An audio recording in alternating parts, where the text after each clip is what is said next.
सोचिए अगर समुद्र के ये अहम रास्ते अचानक टोल रोड बन जाए, जहां हर गुजरते जहाज को लाखों डॉलर चुकाने पड़े, तो सिर्फ शिपिंग नहीं बल्कि पेट्रोल, डीजल, गैस, खाने पीने की चीजें और पूरी दुनिया की अर्थव्यवस्था महंगी हो जाएगी। और यही खतरा तब और बढ़ जाता है जब स्ट्रेट ऑफ हॉर्मुज जैसे प्राकृतिक रास्तों पर भी टोल लगाने की बात सामने आती है। तो आइए जानते हैं दुनिया के प्रमुख समुद्री रास्तों के बारे में, जहां से जहाज गुजरते हैं। जानेंगे कि वे कौन से रास्ते हैं जहां पर टोल लगाए जाते हैं और वे कौन से रास्ते हैं जहां पर टोल नहीं लगते। आगे बढ़ते हैं और आज के सेशन की शुरुआत करते हैं। उससे पहले आपके लिए एक महत्वपूर्ण सूचना है। अगर आप घर बैठे यूपीएससी की तैयारी करना चाहते हैं आसान तरीके से, तो दृष्टि आईएएस लेकर आया है एक बहुत ही शानदार कोर्स जिसका नाम है studio GS foundation live online course. इस कोर्स की सबसे खास बात है कि इसमें यूपीएससी के लिए जरूरी जनरल स्टडीज के सारे विषय, 2 साल की करंट अफेयर्स की क्लासेस का एक्सेस, दृष्टि की मैगजीन्स, प्रिंटेड बुकलेट्स और बेस्ट फैकल्टी, ये सब कुछ मिल रहा है 34,999 रुपए में। और इस फीस को भी आप ईएमआई यानी इंस्टॉलमेंट में भर सकते हैं। और अगर आपको इस फीस में भी डिस्काउंट चाहिए तो कूपन कोड इस्तेमाल करें गीत कूपन कोड के इस्तेमाल करने से आपको ये कोर्स काफी कम कीमत में मिलेगा, यानी आपको फीस में डिस्काउंट मिल जाएगा। ये कोर्स आपको हिंदी, इंग्लिश और इंग्लिश तीनों मोड्स में मिलने वाला है। इंग्लिश मींस क्लास होगी हिंदी इंग्लिश मिक्स में और नोट्स मिलेंगे इंग्लिश में। तो फिर देर किस बात की, बैच शुरू होने वाले हैं। कोई और जानकारी चाहिए हो तो कॉल करें 8750 पर। अब सवाल है कि आप यहाँ इसे कहां से खरीद सकते हैं। डिस्क्रिप्शन में लिंक दिया गया है, उस लिंक को आप जैसे क्लिक करेंगे आप पहुंच जाएंगे दृष्टि लर्निंग ऐप के स्टूडियो जीएस फाउंडेशन कोर्स में। वहां कूपन कोड की एक स्लाइड होगी, वहां पर ये कूपन कोड अप्लाई कर देंगे तो आपको इस फीस में डिस्काउंट मिलेगा। या फिर आप दृष्टि लर्निंग ऐप डायरेक्ट डाउनलोड करके भी इस कोर्स को खरीद सकते हैं। ठीक है, तो इसकी सबसे खास बात क्या है, बेस्ट फीचर क्या है इस कोर्स का। मान लीजिए आपने इस कोर्स में एडमिशन लिया, फिर आपका मन हो कि आप दृष्टि के किसी ऑफलाइन सेंटर में जाकर क्लास करना चाहते हैं।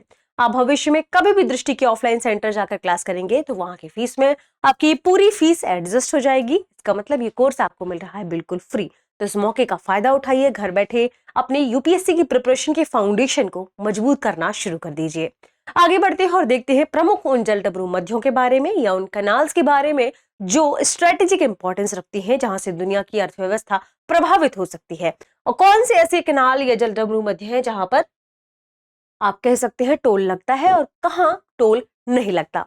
सबसे पहले ये ध्यान रखिएगा, जिन कैनाल्स को बनाने में, जिन स्टेट्स को बनाने में किसी देश का हाथ होता है, यानी वो किसी देश के द्वारा निर्मित होते हैं, मानव निर्मित होते हैं, तो फिर वहां पर टोल लगाया जा सकता है। लेकिन उन जलडमरू मध्यों की हम बात कर लेते हैं जो कि प्राकृतिक है, और अगर वो प्राकृतिक है इसका मतलब है कि वहां पर टोल नहीं लगाया जा सकता। देखते हैं कौन कौन से स्टेट है। सबसे पहले है हॉर्मुज जलडमरू मध्य। हॉर्मुज जलडमरू मध्य एक प्राकृतिक जलडमरू मध्य है। ठीक है, यह ईरान और ओमान के बीच एक सकरा समुद्री रास्ता है। पर्शियन गल्फ को यह अरब सागर से जोड़ता है, जो कि हम इस इमेज पे देख भी सकते हैं। ठीक है, ये है स्ट्रेट ऑफ हॉर्मुज, ये ठीक है। और ये ईरान, और देखिए आप यहाँ पर हिस्सा किसका है, ये ओमान का है। ठीक है, ये ओमान का हिस्सा है और ये है यूनाइटेड अरब अमीरात। तो ईरान और किसको अलग कर रहा है, ये देखिए ईरान और ओमान, इन दोनों के बीच एक ये समुद्री सकरा रास्ता है जो पर्शियन गल्फ को गल्फ ऑफ ओमान से जोड़ रहा है। ठीक है, बहुत ही इंपॉर्टेंट स्ट्रेटेजिक महत्व रखता है। इसे लेकर अभी हमने देखा कि पूरे विश्व की अर्थव्यवस्था प्रभावित हो गई थी जब यहां से जहाजों का आवागमन रुक गया था। दुनिया के करीब 20% तेल यहीं से होकर गुजरते हैं। सामान्य नियम क्या है कि ऐसे प्राकृतिक जलमार्ग पर टोल या शुल्क नहीं लगाया जा सकता।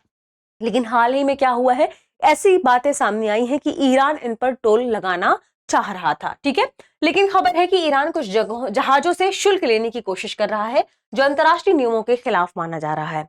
अगर ऐसा हुआ तो तेल की कीमतें और शिपिंग खर्च बढ़ सकते हैं, इससे अर्थव्यवस्था भी प्रभावित हो सकती है। तो ये तो आपने देखा स्ट्रेट ऑफ हॉर्मुज को, इसकी अवस्थिति को, कि ये कहां पर है।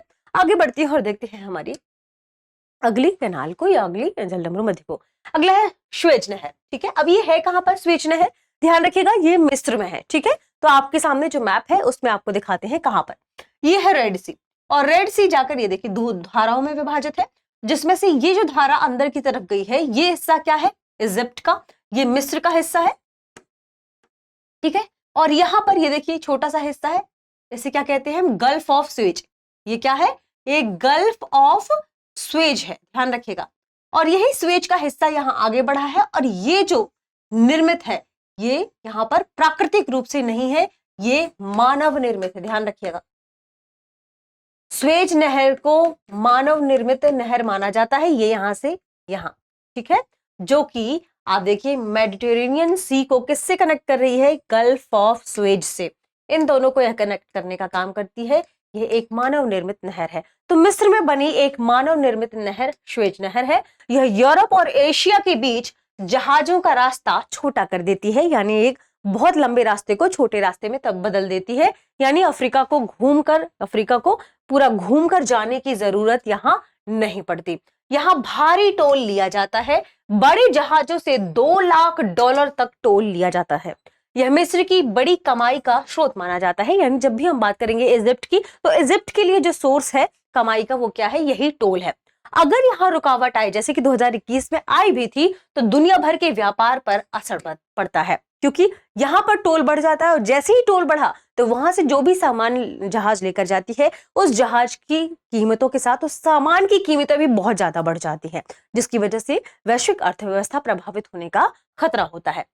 यूरोप और एशिया के बीच सबसे छोटा समुद्री रास्ता यही है, जो स्वेज नहर है। कैसे समझते हैं, देखिए ये वाला हिस्सा कौन सा है, आप सभी जानते हैं, ये वेस्ट एशिया वाला रीजन है, और जैसे ही आप इस तरफ बढ़ेंगे तो यहाँ से ये अलग रीजन बन जाता है, ठीक है। तो ध्यान रखिएगा, ये यूरोप और एशिया के बीच सबसे छोटा समुद्री रास्ता बनाती है। इसे नवंबर 1869 में चालू किया गया था, ठीक है, और यह लगभग 150 साल पुरानी ऐतिहासिक नहर मानी जाती है। आगे बढ़ती है और देखते हैं हमारी अगली नहर को, और या तो फिर अगली जलडमरू मध्य को, ठीक है।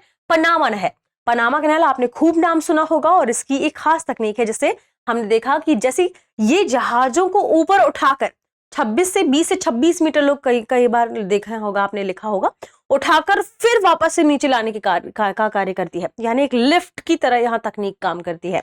और ये भी एक मानव निर्मित नहर है, यानी यहाँ भी टोल लगाया जाता है, ध्यान रखिएगा।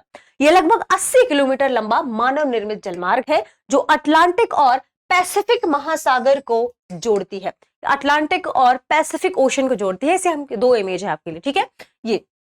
ये पूरा देखिए, ये पनामा वाला रीजन है, ठीक है, गल्फ ऑफ पनामा देखा आपने। ये जो हिस्सा है ये है दरअसल पनामा नहर वाला हिस्सा, ये पनामा कैनाल वाला हिस्सा, जो कैरेबियन सी को पैसिफिक ओशन से जोड़ता है। किससे? कैरेबियन सी को यहां पैसिफिक ओशन से ये जोड़ने का काम करती है, ये ध्यान रखिएगा आप। अब हम बात कर लेते हैं इसकी थोड़ी सी इंपॉर्टेंस के बारे में। तो जहाजों को दक्षिण अमेरिका के खतरनाक लंबे रास्ते से बचाती हुई एक नई कैनाल के रूप में काम कर रही है। यह भी बहुत महंगा टोल लगता है, कई बार लाखों डॉलर तक टोल यहां लगता है। ये दुनिया के सबसे महत्वपूर्ण शॉर्टकट्स में से एक है, यानी ये बहुत बड़े मार्ग को छोटे मार्ग में तब्दील कर देती है। यहां से जहाजों के आवागमन का मार्ग खुल जाता है, ठीक है। इसका उद्घाटन 1914 में हुआ था, और इसे आज पनामा कैनाल अथॉरिटी संचालित करता है, और एक खास तकनीक का इसमें इस्तेमाल किया जाता है। दरअसल टोल लिए जाने या बहुत महंगा टोल लिए जाने का कारण ही यही है कि इनकी निर्माण, इनके संचालन और इनके रखरखाव में जो खर्च आता है, उसी टोल के माध्यम से संचालित किया जा सके, इसी टोल के माध्यम से इसे बेहतर किया जा सके। आगे बढ़ते हैं और देखते हैं हमारी अगली जलडमरू मध्य को, है बोस्फोरस जलडमरू मध्य। और आपने नाम खूब सुना होगा बोस्फोरस जलडमरू मध्य का। कहां पर है? तुर्की में स्थित है। आपको इस मैप में हम आगे दिखाएंगे भी। तुर्की में स्थित है और ब्लैक सी को मेडिटेरेनियन से जोड़ता है। देखते हैं कि कहां पर है। ये आपके सामने मैप बना हुआ है, ठीक है, जिसमें आप देख रहे होंगे कि तुर्की का मैप है। ये तुर्की का मैप है, और इसका ये हिस्सा इस तरफ ही विस्तारित है। और आप जानते हैं तुर्की 2 सेगमेंट में विभाजित है। कौन से? आपको कमेंट सेक्शन में बताना है। ये देखिए, ये है तुर्की का मैप, छोटा मैप भी है, ठीक है, ये। और ये है दूसरा हिस्सा तुर्की का, ठीक है। और एक ये वाला हिस्सा है। ये वाला हिस्सा बुल्गारिया और ग्रीस से कनेक्टेड है। ध्यान रखिए, ये है ब्लैक सी, और यहां पर ये जो छोटा सा हिस्सा आप देख रहे होंगे समुद्री मार्ग, जो कि इस्तांबुल के बीचों बीच से होकर गुजरता है, ये क्षेत्र ध्यान रखिएगा। और ये ध्यान रखें कि बॉस्फोरस जलडमरू मध्य एक प्राकृतिक जलडमरू मध्य है। इसका मतलब यहाँ टोल नहीं लिया जाता। तो ये इस्तांबुल के बीचों बीच शहर से होकर गुजरता है। ये है बॉस्फोरस जलडमरू मध्य, जो ब्लैक सी को सी ऑफ मरमरा या मरमरा सी से देखिए ऐसे कनेक्ट करता है, ठीक है, ध्यान रखिएगा। तो ये सी ऑफ मरमरा को किससे कनेक्ट करता है? ये जलडमरू मध्य ब्लैक सी से कनेक्ट करता है, ठीक है। तो ध्यान रखिएगा, रूस और आसपास के देशों के लिए एकमात्र समुद्री रास्ता है ये कनेक्ट करने के लिए, और यहाँ कोई टोल नहीं लिया जाता। क्यों? क्योंकि ये प्राकृतिक है।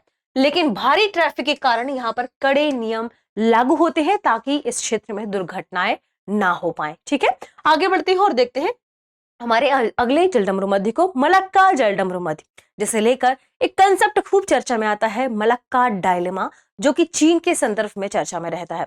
क्योंकि मलक्का जलडमरू मध्य से चीन का बहुत बड़ी मात्रा में तेल और गैस का आयात निर्यात सुनिश्चित होता है। ध्यान रखिएगा, खासतौर पर आयात सुनिश्चित होता है, और इसीलिए चीन को यह डर लगा रहता है कि अगर ये जलडमरू मध्य बंद हुआ या किसी भी प्रकार की स्थिति यहां बनती है तो चीन की पूरी अर्थव्यवस्था ठप पड़ सकती है, और इसी दुविधा को कहा जाता है मलक्का डायलेमा। ठीक है, अब अगर हम बात करें मलक्का जलडमरू मध्य की, तो ध्यान रखिए ये 800 से 930 किलोमीटर लंबा और संकरा जलमार्ग है, बहुत संकरा जलमार्ग है। कहां पर है ये भी देखते हैं।